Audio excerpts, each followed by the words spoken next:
sebelum Lebaran pernah rekan saya ini ditelepon untuk diminta rekening untuk mau ditransfer. Mau dipandang dari sudut hukum manapun tidak memungkinkan untuk stop. Ketika perkara ini di stop dan alasan ada perdamaian, maka itulah pelanggaran hukum. Yang bernama Redo Junaidi bukan kuasa hukum saya lagi. Tolong jangan ikut-ikut campur. Di dalam surat itu untuk Andika dibikin kayak gitu kan. Jadi Dan satu lagi Mbak, yang mengenai yang uang tadi nggak ada kami nerima itu. Nanti dibilang kami ada nerima uang itu, nggak ada. Bener nggak ada. Nanti dari sekian ratus mm tadi kami ada nerima 10. Jadi kan kami Tapi bawa kalau semua. bukti kami menolak dengan apa dipinta rekening itu ada buktinya. Nggak ada. Iya. Assalamualaikum warahmatullahi wabarakatuh, pemirsa Info Sumsel TV dimanapun berada. Kali ini kembali lagi bersama kita dalam obrolan terhangat. Nah, sama seperti obrolan-obrolan sebelumnya, kali ini kita akan membahas salah satu isu yang sedang hangat dibicarakan oleh masyarakat khususnya di Kota Palembang nih. Apalagi kalau bukan kasus dugaan tindakan asusila yang dilakukan oleh salah satu oknum dokter di salah satu rumah sakit di Banyuasin yang saat ini sedang trending dan banyak sekali dikomentari oleh netizen di Palembang. Nah, kali ini kita sudah kedatangan salah satu dua narasumber bahkan gitu, yang datang untuk memberikan informasi terkini dan fakta-fakta yang sebenarnya ingin kita ungkap nih. Nih ada Bang Andika dan juga Bang Redo. Apa kabar Bang? Alhamdulillah baik, sehat. Alhamdulillah sehat baik. Ada angin segar nih kayaknya udah sumringah seperti ini ya pemirsa. Ada angin segar. Kita kali ini sama seperti sebelumnya nih Bang, kita akan bahas dan kita perlu banget statement dari abang-abang sekalian ini untuk apa sih sebenarnya yang terjadi ini kan, apalagi baru-baru ini kita sudah ada penetapan status tersangka oleh Dr. Emi itu sendiri. Ya. Oke, mungkin kita langsung aja lah ya pemirsa ya. Mungkin kita bisa mulai dari, mungkin sudah ada penetapan tersangka nih dari Dr. Emi beberapa hari belakangan kemarin. Ya. Dari kuasa hukum korban nih, Bang Redo sama Bang Andika nih komentarnya seperti apa sih? Ya, jadi kami harus klarifikasi dulu nih. Jadi pada saat penetapan dokter itu sebagai tersangka itu kan hari Jumat tuh. Hari Jumat tanggal berapa itu lupa saya itu. Hari Jumat tanggal 16 April. Jumat 16 April penetapan dokter MY itu selaku tersangka. Malamnya kami itu mendapatkan chatting dari klien kami. Chattingnya itu mengenai pencabutan kuasa. Jadi kami baru tahu chatting pencabutan kuasa itu pada hari itu, Jumat 16 April 2024 itu, malam itu. Nah kemudian kami tanya ke klien itu, tolong kirim voice note suara atau video pencabutan kuasa, biar ini jelas, biar kami nggak salah. Karena yang kami tahu pahami bahwa handphone itu bukan dipegang oleh dia sendiri. Bukan dipegang oleh dia sendiri, tapi ada beberapa orang lain juga memegang, termasuk suaminya. Kami hanya mau memastikan bahwa benar pencabutan kuasa itu dari klien kami. Itu seperti itu. Itu Jumat. Nah, mengenai penetapan tersangka, kami sangat mengapresiasi. Karena apa? Berdasarkan ketentuan Undang-Undang Nomor 12 Tahun 2022 itu tentang tindak pidana kekerasan seksual, itu kan SPDP yang dikirim oleh pihak Direskrimum Polda Sumsel ke Kejati itu tiga pasal di dalam SPDP itu. Satu pasal 6A Undang-Undang TPKS, kemudian pasal 6B dan pasal 15. Nah, pasal 6B dan 15 ini itu bukan delik aduan.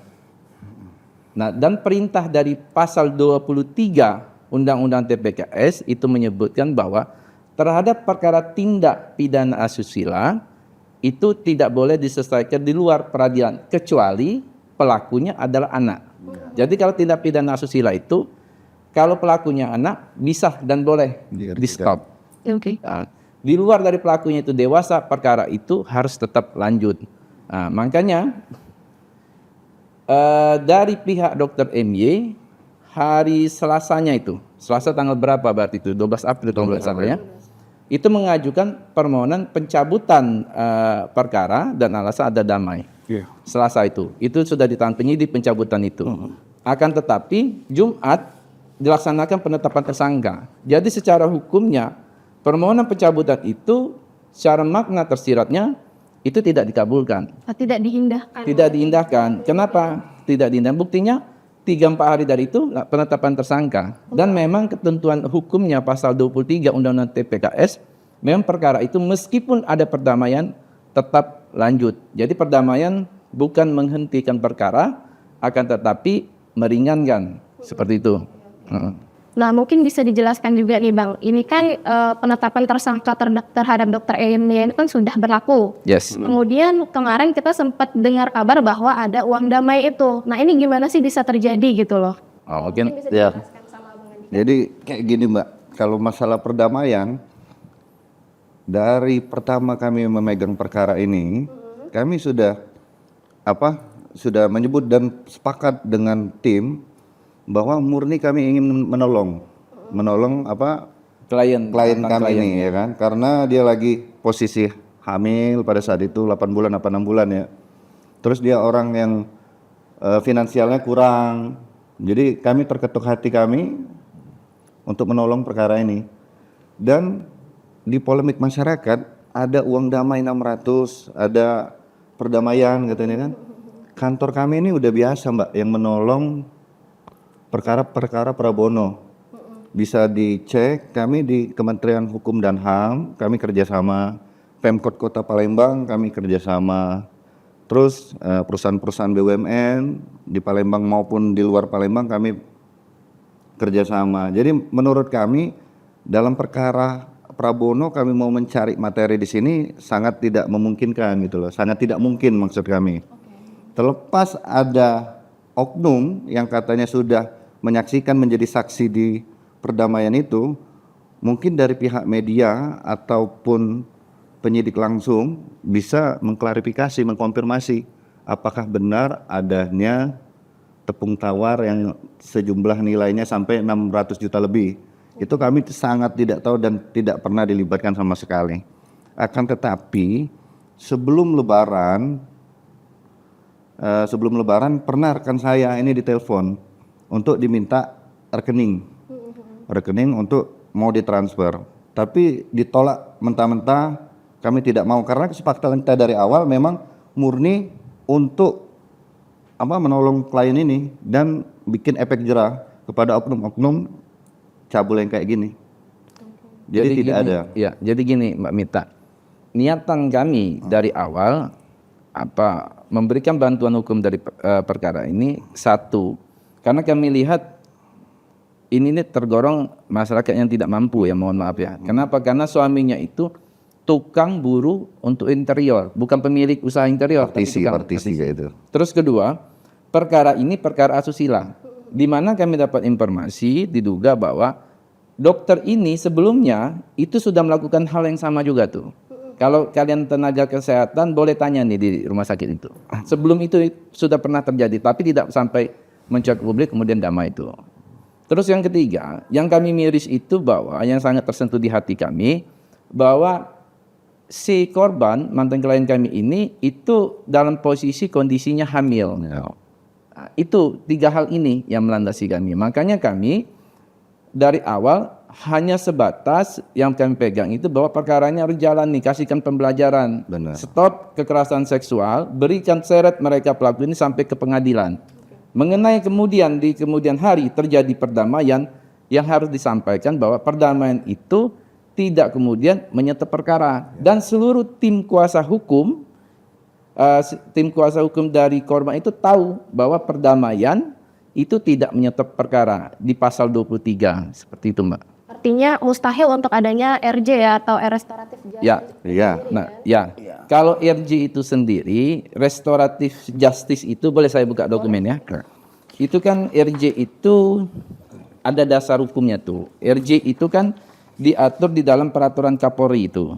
Peraturan Kapolri, RJ itu intinya diatur di dalam peraturan Kapolri. Ada syarat-syarat di dalam RJ itu. Syarat di dalam RJ itu misalnya itu tidak menimbulkan polemik di masyarakat, tidak meresahkan, kemudian tidak menolak penolakan dari masyarakat. Pertanyaan sekarang, masyarakat mau tidak menerima terhadap pelaku tindak pidana kekerasan yang ancaman pasalnya 12 tahun tuh. Pasal 6B itu Mbak ancaman hukumannya 12 tahun. 15 itu apabila dilakukan oleh tenaga kesehatan dokter ditambah sepertiga. Berarti ancaman pasal itu berapa? 16 tahun. Mau tidak masyarakat ketika ancaman pidana tindak pidana kekerasan seksual ini dengan ancaman pidana 16 tahun itu stop. Bagaimana ini kalau misalnya terjadi terhadap keluarga mereka? Nah, itu yang diatur dalam RJ. Artinya secara peraturan Kapolri itu sendiri, RJ itu sendiri itu tidak memadai untuk dilakukan RJ. Itu yang pertama. Terus kedua, RJ itu kan peraturan Kapolri. Di atas peraturan Kapolri itu jauh di atasnya itu ada undang-undang. Undang-undang tindak pidana kekerasan seksual. Peraturan Kapolri itu kedudukannya di bawah undang-undang. Dia harus tunduk dengan undang-undang. Dan undang-undang tindak pidana kekerasan itu menyampaikan bahwa perkara ini tidak bisa diselesaikan di luar peradilan kecuali pelaku itu anak. Artinya kalau ini di stop dan alasan perdamaian terjadi adanya pencabutan dan di stop oleh penegak hukum, maka penegak hukum itulah pihak yang melawan hukum itu sendiri. Dan atas kasus ini, terlepas kami ini kan statusnya tidak jelas nih, apakah masih sebagai kuasa atau tidak, kan tidak ada konfirmasi langsung. Tapi terlepas dari kami sebagai kuasa atau tidak, kami tetap akan kawal kasus ini, dan kepada masyarakat luas juga punya hak. Masyarakat itu untuk kawal apa? Untuk kawal kasus ini. Kenapa? Dasar hukumnya itu jelas diatur di dalam pasal 80 KUHP. Pasal 80 KUHP itu menyampaikan bahwa apabila dalam suatu perkara itu ada penghentian penyidikan atau SP3, itu pihak ketiga yang berkepentingan langsung bisa mengajukan pra peradilan tentang sah atau tidak sahnya penghentian penyidikan. Kemudian ada lagi putusan Mahkamah Konstitusi mengenai ketentuan 80 itu. Siapa yang pihak berkepentingan itu? Nah, pihak berkepentingan itu disampaikan dalam putusan Mahkamah Konstitusi itu adalah satu, pelapor, kedua, korban, ketiga, termasuk masyarakat pribadi. Siapapun itu. Artinya apa? Seluruh masyarakat bisa mengawal ini, bisa komplain atas perkara ini, boleh mempertanyakan kenapa kalau ini stop, bisa mengajukan pra peradilan. Ditambah lagi dasar pasal 23 tadi yang bahwa perkara ini harus terus dan lanjut. Karena gini loh Mbak Mita, proses ketika laporan polisi sampai dengan naik ini ke penyidikan, kemudian dikirim SPDP, proses pengumpulan alat bukti yang dilakukan oleh penyelidik itu selama 68 hari. Artinya apa? Ketika dinaikkan sidik dan ditentukan pasal itu 6B dan pasal 15, artinya itu berdasarkan alat bukti yang sudah terkumpul selama 68 hari. Keprofesionalan penyidik ditentukan dari situ. Artinya ketika sudah memberitahukan atas nama Kepolisian Negara Republik Indonesia, tanda tangan pasal itu 6A, 6B, dan 15 dikirim kepada Kepala Kejaksaan Tinggi, itu sudah berdasarkan alat bukti. Minimal alat bukti itu sudah ada 2. Sudah mencukupi untuk tersangka itu kan. Seperti itu. Artinya perkara ini mau dipandang dari sudut hukum manapun tidak memungkinkan untuk stop. Ketika perkara ini di stop dan alasan ada perdamaian, maka itulah pelanggaran hukum. Seperti itu. Artinya antara damai dan proses itu adalah dua hal yang berbeda gitu. Berbeda. Dua hal yang berbeda. Nah, tadi kan Abang sebutkan bahwa status Abang sebagai kuasa hukum ini kan Bentar. Itu dua hal yang berbeda tuh seperti ini loh. Ini Mbak Mita ya. Di dalam kitab Undang-Undang Hukum Pidana tuh ada 2 tuh. Satu delik aduan, satu delik biasa. Oke. Delik aduan ini adalah tindak pidana yang bisa dicabut. Artinya apa? Ketika damai dicabut oleh pelapor itu selesai itu. Misalnya pencemaran nama baik itu dari aduan. Ada lagi tindak pidana di dalam KUHP itu yang tidak ada perintah sama sekali. Tidak ada perintah itu seperti ini misalnya. Tidak ada ketentuan ini bisa dicabut atau tidak. Makanya itu ada pengaturan RJ dalam peraturan Kapolri terhadap tindak pidana yang tidak jelas ini. Apakah bisa dicabut atau tidak, bisa dihentikan atau tidak. Yang ketiga, sekarang ada undang-undang TPKS tuh. Yang baru. Undang-undang TPKS ini dia lebih jelas. Tidak diperkenankan untuk menyelesaikan di luar peradilan. Artinya lanjut, ada perintah di situ. Bukannya seperti misalnya KUHP yang tanpa ada perintah ini stop atau tidak. Karena ada kekuasaan hukum baru kemudian RJ lahir di situ. Restoratif Justice peraturan Kapolri lahir. Tapi kalau di undang-undang TPKS tidak ada kekosongan hukum itu. Yang adanya apa? Perintah lanjutkan perkara ini meskipun terjadi damai. Tidak ada penyelesaian perkara di luar peradilan, tidak ada. Kecuali kalau pelakunya anak, Sampai vonis hukuman sidang ya, Bang. ya. Bang, tadi kan dijelaskan juga bahwa status Abang sebagai kuasa hukum ini kan tidak jelas. Artinya itu seperti apa sih tidak jelas dalam ayat seperti apa nih? Mungkin bisa dijelaskan. Jadi tidak jelas di dalam hal ini. Ada penyampaian dari klien kami itu mengirim sebuah pesan dan berisi sebuah pencabutan. Oke. Akan tetapi sebelum hari itu datang ke kami kan mendapatkan tembusan dari penyidik tentang perdamaian ya. Jadi kita bisa melihat di situ goretan tanda tangan. Yang kami duga pencabutan kuasa ini sepertinya akal-akalan. Contohnya, bukan contoh ya. Jadi kami sedikit lebih komprehensif. Misal pencabutan tanggal kuasa laporan itu yang kata kami akal-akalan itu tanggal 16. Ini bro ya, yang dikirim ke kita ya, tanggal 16. Tanggal 9. Tanggal 9 yang katanya tanggal 9 sudah cabut, sedangkan tanggal 16 itu ditetapkan sebagai tersangka. Tetapi itu koreksi kalau salah tanggalnya, kita lupa ya.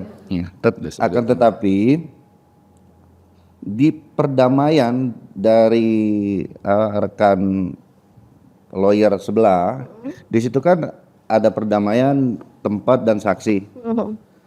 Di sana dikatakannya tanggal 9 kita sudah dicabut nih sebagai kuasa hukum.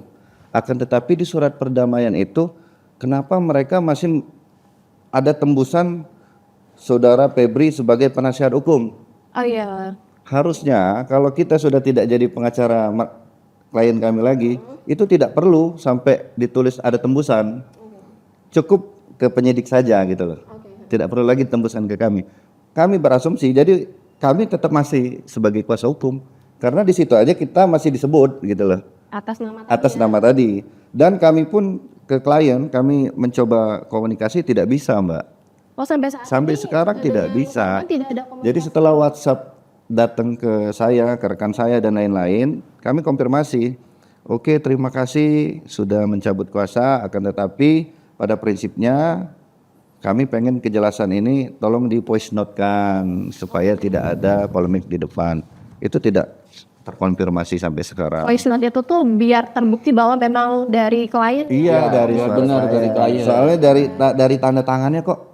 Ya kita kan orang hukum, Mbak. Kita biasa forensik laboratorium tanda tangan kayak gini kan, kok goretannya kok beda dengan surat yang ada di perdamaian sama pencabutan kuasa. Ini sepertinya ada akal-akalan nih pencabutan. Karena misi kita memang dari awal sepakat untuk mengurus perkara ini supaya tetap lanjut dan titik jelasnya sampai tersangka, itu kan sebuah kebanggaan bagi kami, Mbak. Karena apa? Karena ini kan perkara Pra Bono. Biar tidak ada lagi aligator-aligator yang di khususnya kota Palembang ini yang berkeliaran. Kalau seandainya seperti kata rekan saya tadi, hukuman 12 tahun bisa di-RJ-kan dengan tepung tawar sejumlah uang, banyak sekali, Mbak, orang kaya di Indonesia ini. Jangankan di Palembang kan, jangankan di Indonesia, di Palembang ini banyak orang yang berduit. Jadi kalau orang berduit ya kan, melakukan kayak gitu, apalagi tenaga medis ya kan, selesai. Saya kasih tepung tawar dong kalian, selesai. Wah jangan dong, kalau bisa undang-undang jangan ditumbur. Kami tetap mengawal perkara ini sampai ke pengadilan. Bang, makna akal-akalan tadi apakah ada juga arahnya mungkin intervensi atau iming-iming? Karena kan kita lihat tadi dari latar belakang keluarga korban tadi mungkin dengan uang 700 juta itu kan besar banget gitu loh Bang ya. Sangat seru, Mbak. Itu sangat iya, sangat seru. Kalau kami berpikirnya kayak gini, Mbak ya. Mungkin sudah setelah perdamaian ini asumsi kami. Kita bukan asumsi kami rapat di kantor karena sudah terjadi kayak gini. Mungkin ya kan sudah ada tepung tawar tadi ya kan, sudah mencabut, sudah ada saksi, mereka mungkin dengan PD-nya melampirkan berkas tadi ke kepolisian untuk segera dicabut perkara. Tapi alhamdulillah, Mbak, undang-undang penyidik profesional tetap on the track. Setelah mereka ngirim itu ke Polda Sumsel, Krim Om, Tersangka kelang 4 hari kemudian jadi tersangka. Ya. mungkin ya ini mungkin kalau kata kita ini Allah bersama kita. iya Allah bersama kita mungkin Dalam si menajak korban Allah, ini lah. korban tadi sudah menerima tepung tawar kena intervensi dong. Iya, Ah kau gimana kalian ini ya kan sudah mendapat tepung tawar kenapa anak saya masih tersangka ya kan? Iya kan mungkin di situ menurut kami asumsi kami Mbak. Oke, nah ini kan tadi kan belum ada komunikasi lagi nih sama korban. Ini mungkin nanti akan ada pemeriksaan lanjutan mungkin di sidang. Seperti Iya. itu. Nah gimana nanti kita melanjutkan di proses Kalau kami seperti ini nih, pada prinsipnya karena ketidakjelasan ini mungkin kami untuk mendampingi segala macam mungkin tidak sampai ke sana. PU? Tapi kami akan tetap mengawal proses ini dengan mengajukan surat ke Polda atau ke Kejati. Dasarnya ya pasal 80 KUHP tadi, putusan MK dan pasal 23 itu. Bahwa perkara ini tidak layak untuk di-RJ-kan. Dasar hukumnya tidak ada. Di RJ itu tetap tidak bisa perkara asusila seperti ini di-RJ-kan. Terlebih lagi, RJ yang diatur di peraturan Kapolri itu kan di bawah dari Undang-Undang TPKS. Undang-Undang TPKS perintahkan lanjutkan. Jadi di azas peraturan itu Mbak ada namanya azas lex superior, darurat lex inferior. Itu yang menyatakan tuh peraturan yang lebih rendah, lebih rendah peraturan Kapolri tidak boleh bertentangan dengan peraturan yang lebih tinggi. Apa yang lebih tingginya? Undang-Undang Tindak Pidana Kekerasan Seksual tuh. Terus ada lagi azas yang namanya azas lex specialis, darurat lex generalis. Berarti apa? Peraturan yang lebih khusus. Apa yang khusus tuh? Undang-Undang TPKS. Karena dia khusus berbicara mengenai kekerasan seksual, menyampingkan peraturan yang lebih umum. Apa tuh? Tentang perkap. Undang-undang khususnya tadi nyatanya apa? Lanjutkan proses ini sampai ke proses peradilan. Kemudian ada lagi azas lex posterior, darurat lex priori. Yang berarti apa itu? Peraturan yang baru. Apa tuh aturan yang baru itu? Undang-undang TPKS itu. Undang-Undang nomor 12 tahun 2022, tahunnya lebih baru tuh, 2022, menyampingkan peraturan yang lama. Apa tuh peraturan yang lamanya?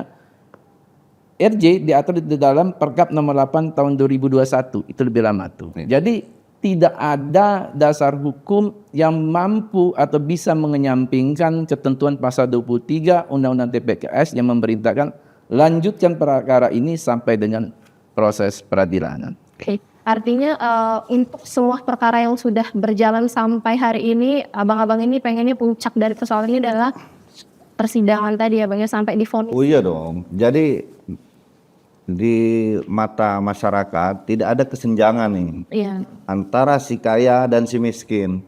Jadi undang-undang itu di mata masyarakat sama Mbak. Jangan dikira masyarakat ya kan. Ini ada nih kata Mbak Mita tadi polemik di media sosial. Ini kayaknya pengacara dua ini nggak dapat kebagian katanya. Ada lagi yang bilang, Ada lagi yang bilang itu, Mbak Mita, itu yang dapatnya paling besar, tapi orangnya dibuat di setting modelnya apa? Iya katanya. Yang pura-pura apa komplain katanya. Iya, kan? Oh, nggak ada itu. Jadi katanya Kami aja dipinta nomor rekening pun tidak kami kasih tuh. Oh nggak dikasih? Nggak kami kasih. Iya, jadi uang sebanyak itu sekarang di rekening siapa? Iya. Kira-kira nih. Dan kami nggak Nggak tahu. tahu Tapi yang yang pasti nawaitunya bahwa dari kami dalam perkara ini, seandainya terjadi perdamaian pun misalnya apa betul tak ya kami nggak sampai ke sana. Kenapa? Perdamaian itu tidak kemudian menghentikan perkara. Tujuan nawaitu kami ada melaksanakan ketentuan pasal 23 itu, jalankan proses hukumnya. iya. Bahkan di Undang-Undang TPKS itu sendiri, Mbak Mita, itu di pasal 92-nya itu menyebutkan ketentuan mengenai tindak pidana kekerasan seksual yang diatur dalam undang-undang lain katanya. Dinyatakan tetap berlaku nih. Sepanjang tidak bertentangan dengan undang-undang ini. Jadi ketika undang-undang ini bertentangan dengan undang-undang lain atau dengan peraturan Kapolri yang dipergunakan ini, undang-undang ini, berdasar 92 ini, tetap berlaku.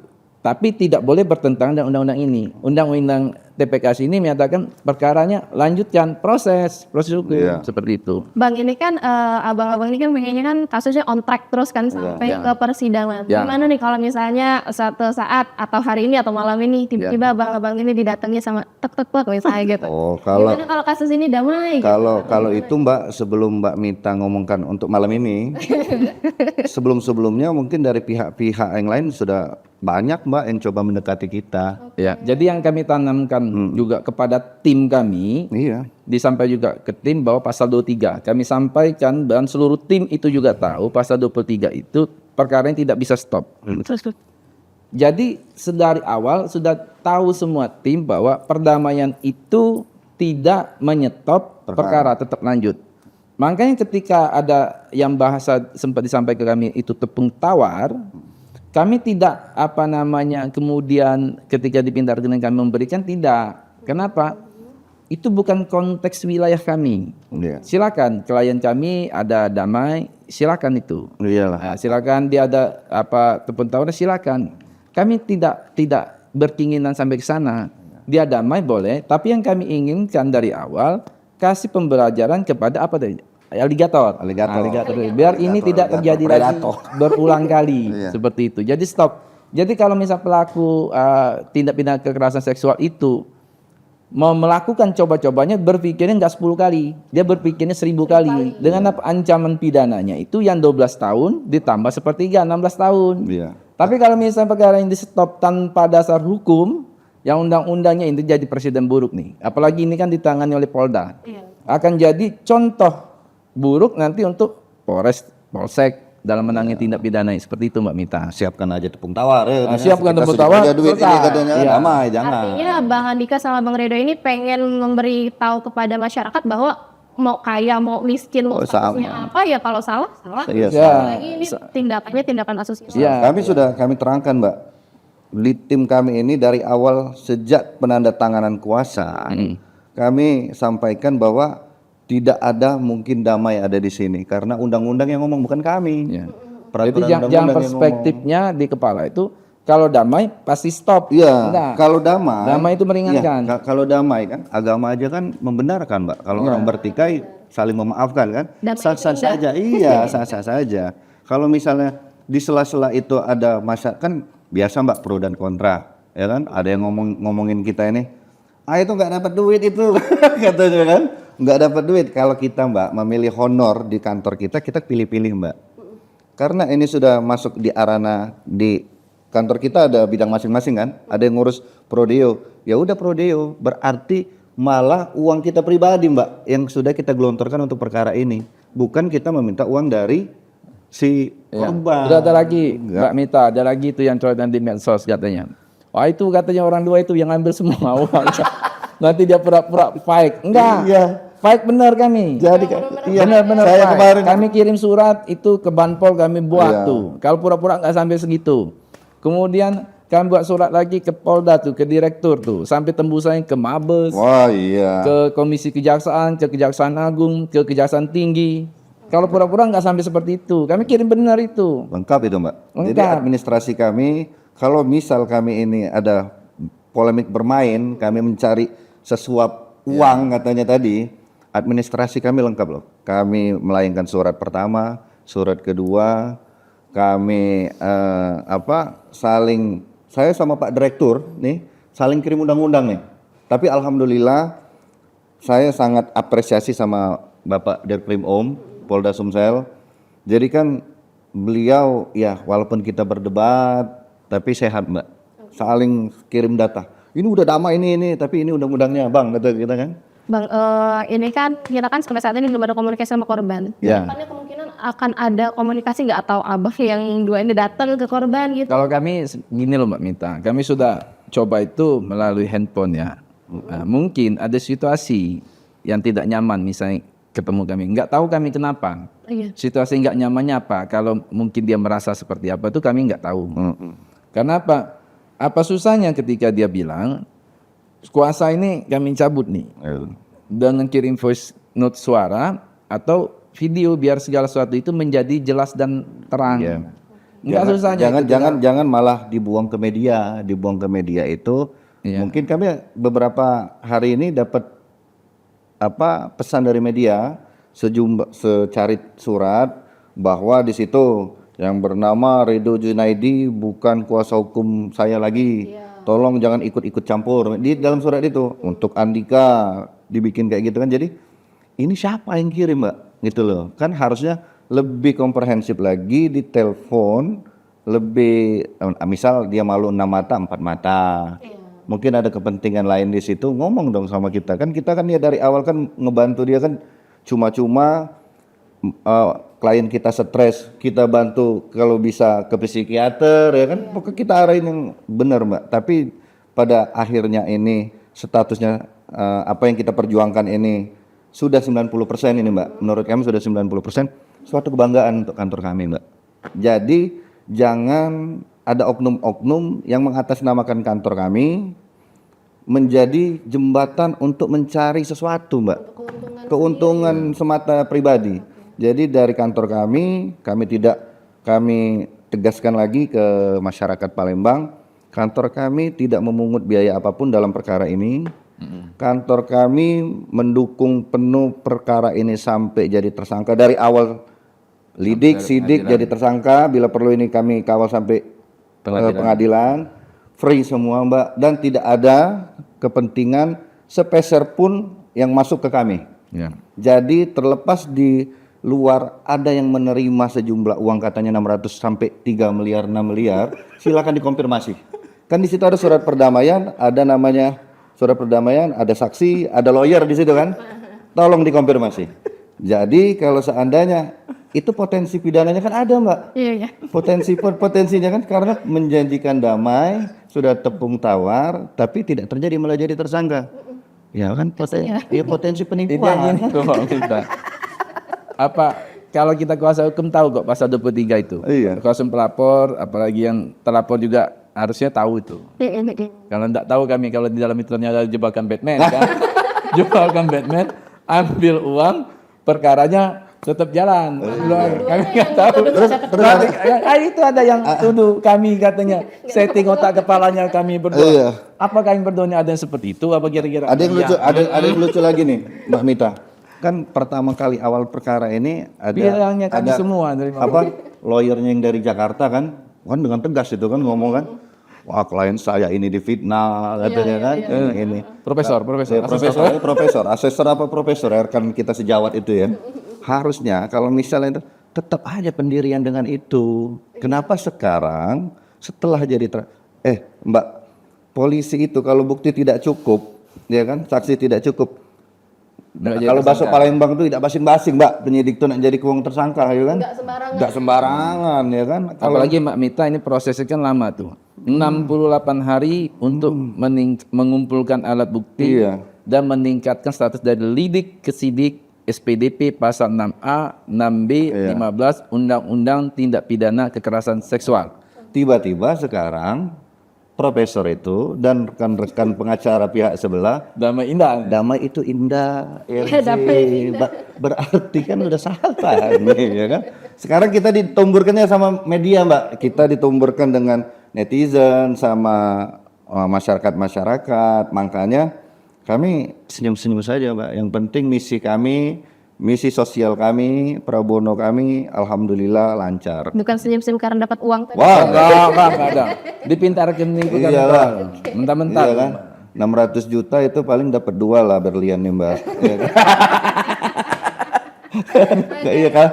Bang, mungkin ini terakhir ya. Yeah. Apa yang pengen Bang Ridho dan Bang Mendika sampaikan mungkin satu-satu bisa nih terkait dengan perkara ini ke masyarakat atau netizen lah mungkin. Baik, yang ini kami sampaikan bahwa perkara ini perkara tindak pidana kekerasan seksual. Selamatkan wanita bangsa ini, selamatkan bangsa ini dari aligator seksual. Kawal terus proses hukum ini. Yang bisa mengawal proses hukum ini adalah seluruh lapisan masyarakat. Berdasarkan ketentuan pasal 80 KUHP, junto ada putusan Mahkamah Konstitusi, junto pasal 23 Undang-Undang Tindak Pidana Kekerasan Seksual yang menyatakan bahwa perkara mengenai tindak pidana kekerasan seksual tidak bisa diselesaikan di luar peradilan kecuali terhadap pelaku anak. Di bawah umur ya? Ya, kalau anak di bawah umur boleh di stop. Terus selanjutnya kemudian laksanakan perintah pasal 23 itu. Wibawa penegak hukum dipertaruhkan di sini. Kami minta perhatian dari Kapolda, Kepala Kejaksaan Tinggi, Kapolri, serta Kejaksaan Agung juga untuk ikut memantau perkara ini. Kenapa? Karena ini akan menjadi presiden ke depan. Apakah perkara ini bisa dihentikan, itu akan menjadi presiden buruk ke depan untuk ke atas maupun ke bawah penegak hukum. Image penegak hukum dipertaruhkan di sini. Apakah uang bisa membeli segala-galanya termasuk oknum penegak hukum atau tidak? Mudah-mudahan Polda Sumatera Selatan dan Kejaksaan Tinggi Sumatera Selatan tetap memproses perkara ini sesuai on the track Undang-Undang Tindak Pidana Kekerasan Seksual, dan yang kami analisa bahwa alat bukti dalam perkara ini sudah lebih dari cukup. Mungkin, Friend? Mungkin bisa datang. Kalau saya sedikit saja Mbak, terima kasih untuk Polda Sumsel, apalagi Ditkrim Pak Anwar. Ya. Kami mengucapkan terima kasih sebesar-besarnya, Kasubdit, penyidik, karena di perkara ini mereka berani mengambil resiko, ya kan? Berani mempertaruhkan ya pangkat lah untuk menjadikan sebuah tersangka ini kan tidak mudah Mbak, kerja kinerja mereka. Kami sangat apresiasi di polemik masyarakat mereka tetap on the track, sudah bisa berstatement ke media, itu sangat sebuah ya, apresiasi sebesar-besarnya pada Polda Sumsel. Itu aja Mbak. Oke. Satu lagi Mbak, damai tidak menghentikan perkara tindak pidana kekerasan seksual ini. Dasar pasal 23. Tetap jalankan on the track secara hukumnya. Itu. Oke, terima kasih Pak. Ya. Dan satu lagi Mbak, yang mengenai yang uang tadi nggak ada kami nerima itu. Nanti dibilang kami ada nerima uang itu, nggak ada. Bener nggak ada. Nanti dari sekian ratus mm tadi kami ada nerima 10. Nggak ada. Kan kami Tapi kalau bukti kami menolak dengan apa dipinta rekening itu ada buktinya. Nggak ada. Baik transfer. Nggak pernah ngirim nomor rekening. Nggak ada. Dipinta ada, nggak ada. Nggak ada, Mbak. Nggak ada kan? Nggak ada. Makanya ini kami bawa nih adik-adik kami, seluruh rekan-rekan kantor di sini, biar tahu mereka ya kan. Ada nggak duit yang kalian ambil? Nggak ada Pak, nggak ada. Jadi Pak minta kita itu cari uangnya dari perkara yang lain. Ya. Jangan yang perkara asusila yang ibunya itu lagi hamil kita cari uangnya dari sana, enggak lah. Iya. Memanfaatkan. Enggak, kami kantor kami Tidak buntu nih Mbak. Iya, Mbak. Kami Mbak perkara alhamdulillah di kantor itu ada yang dapat royalti subsidi sidang, terdakwa yang kemarin terakhir bebas dalam perkara apa itu tindak pidana korupsi yang BUMN itu klien kami. Mantan gubernur, salah satu mantan gubernur Sumatera Selatan itu klien kami. Beberapa Pemda Bupati itu klien kami. Kami cari perkara dari situlah. Enggak lah kami cari uang dari perkara asusila. Ini murni karena Murni kemanusiaan ya. kemanusiaan, dia wanita mengalami asusila, kemudian kondisinya lagi seperti itu. Oke. Ya. Baiklah pemirsa, itulah obrolan hangat dan seru kita terkait dengan dugaan tindakan asusila yang dilakukan oleh salah satu oknum dokter yang ada di Sumsel, dan kita tadi juga sudah bincang-bincang seru dengan dua kuasa hukum korban. Mantap. Jangan sampai ketinggalan untuk terus menonton obrolan-obrolan seru lainnya di Info Sumsel TV. Sampai jumpa. Demi hukum dan keadilan. Aligator.